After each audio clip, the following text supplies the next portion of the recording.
Hi, I'm Ed, and today we're going to be looking at my absorption fridge inside my RV here and explaining why absorption fridges sucks inside the desert environment when it gets over 100 degrees and how to fix that. So we're going to be installing some fans in the upper levels of the outside of the absorption fridge, and I'm going to show you exactly how I did it and how I improved it. So we started off today. It's almost 100 degrees outside. I just turned my fridge on.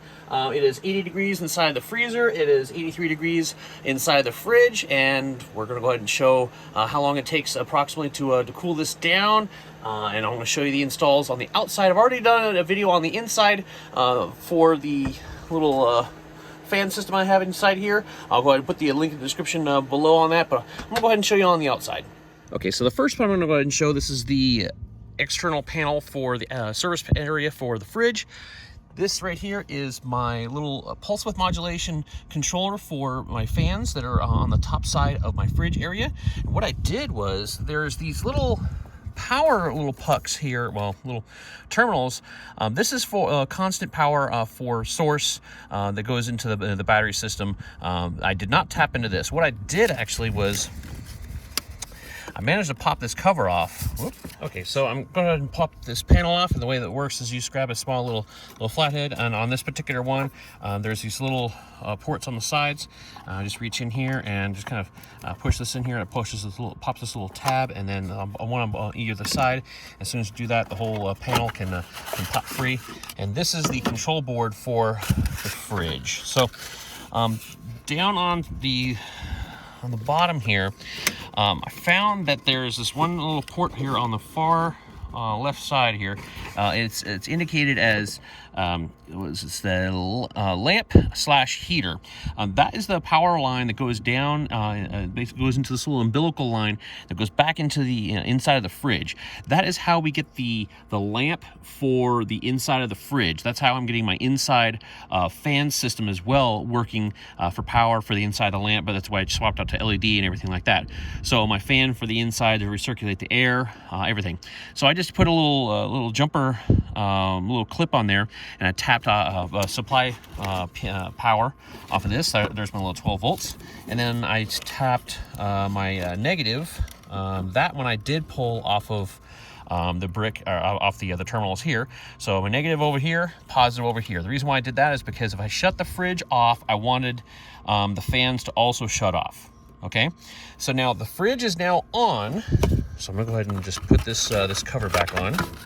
No big deal. There we go. So I put the I turned the fridge on. So the fridge is on electric right now. So what that means is it's effectively just a 400 watt heater on the outside right now that's just been turned on, but it's the same effect as the propane flame. So it's going to cause the ammonia that's inside the coils to go ahead and start moving around. Once that happens, it's going to go all the way to the top, and the fins on the top is going to start displacing some of that heat. Once that starts coming down here, I have the small little, let me show you can see that in frame here. I have the small little thermistor right here that goes back down to my thermostat for this little guy. This guy, once it reads that it's at a high enough of a temperature, whoop, there we go. It will turn these fans on that's at the very top of the entire system. So this guy, again, they're not on right now. The reason why is because this guy is not heated up yet. So I will go ahead and show that once this does start heating up. So it will justify the fans to be kicked on, and we'll go ahead and show you the top side right now. Okay, so admittedly this is just a little bit hard to see. What I did was I cut around the edge on the wire mesh, just on the outside, and then going down inside here. Here is 320 millimeter computer fans, and they're set to push the air, pull the air upwards. And there's the fins you see just underneath the fans there. There's the tops of the coils right there for the fridge. And so as soon as everything kicks on, it's going to drag the air right across the top of the fins for the coils for the absorption fridge. So why that's important is because the fridge only works when you can displace the heat and get rid of the heat from the absorption fridge. Once you could do that, then you can get effective cooling of the inside of the fridge. You have to get rid of the heat. By doing so, by having more airflow across the tops of this, then we can get everything inside cold. So once I'm all set, all I'll have to do is grab this guy and prop this guy back up. I'll probably use either some sort of a Gorilla Tape or of some kind to kind of fix this back up, so that way I don't get any bugs or anything like that coming back in. And then it's just a matter of putting this back on here. I have my 4 screws. I'll just put back into place, and then I'll just put some sealant back in here to go ahead and seal it back down, and I'll be done. So 3 fans in here that pulls air upwards in order to be able to help get the absorption fridge get rid of that heat from the inside of the refrigerator. So the easy way to install the fans here was I went ahead and soldered the wires. I just used standard speaker wire, and then soldered them on, put some shrinker tube on there, tied the wires to the end of a screwdriver. The screwdriver happened to have a hole on there, and then I just dropped the screwdriver down the side of the fridge, and then I was able to grab the screwdriver, just use the gravity, and then just grabbed it, pulled the wires, and then I was able to hook the wires up to the pulse width modulation fan speed controller. No big deal. Okay, so very quickly I'm going to go ahead and show the adjustment for this particular type of pulse width modulation controller for the fans. So down on the bottom right, there's a little pot adjuster. So if you take a small little flathead screwdriver like this guy, I'll go ahead and put it on there. If I turn it up all the way until it stops, okay, so it should be off. This is the temperature control for when it's going to go ahead and turn on and off. So what I'm going to do is I'm going to go ahead and just kind of trim this back. Okay, so right now this is, so if it was turned up all the way, so if this is down, say around, what is that, 5 o'clock, okay? So now I'm going to turn that back to right around, say this is now around 3 o'clock. Now I'm pointing to around 2 o'clock. Now it turned on, okay? So I'm going to go ahead and set this to around 1 o'clock. I'm going to go ahead and leave that in place right there. So I can hear the fans turning on up above, but if I turn it to around noon, I can hear the RPMs ramping up. So again, what the system does here is it will turn up and down the fan speed based on the temperature that it's reading, and it's reading that based off of what it's detecting right there. So if it gets rid of that heat successfully, it will throttle that speed back down. Now, when I was first testing this out, I actually had it more sitting like around 2 or 3 o'clock. And somebody will be working okay. However, what I've also discovered is it wasn't hot enough to activate this, because it was 105 when I first tested this out, and so but I want to go ahead and test this out. I'm a little better for this video, so I'm gonna go ahead and set it about 2 o'clock because I want this to run and see how long it takes to cool the fridge down best. Because without these fans, it was taking around 24 hours to get the fridge fully ready to go before a trip. The last time I tested this out with only the 2 fans, it was about 8 hours, and the fridge was fully cold and ready to go. So now I installed 3 fans on that. I want to see how well this works. And this isn't even on full throttle, so. Okay, so we got everything situated and all set up. The fans are running on our absorption fridge. It is currently 98 degrees outside. It is about 3 o'clock today here in the desert, so it's low humidity. And so we'll go ahead and let this run for a couple hours and see how well this does. Okay, so it's about 10 o'clock now, so this is roughly 7 hours.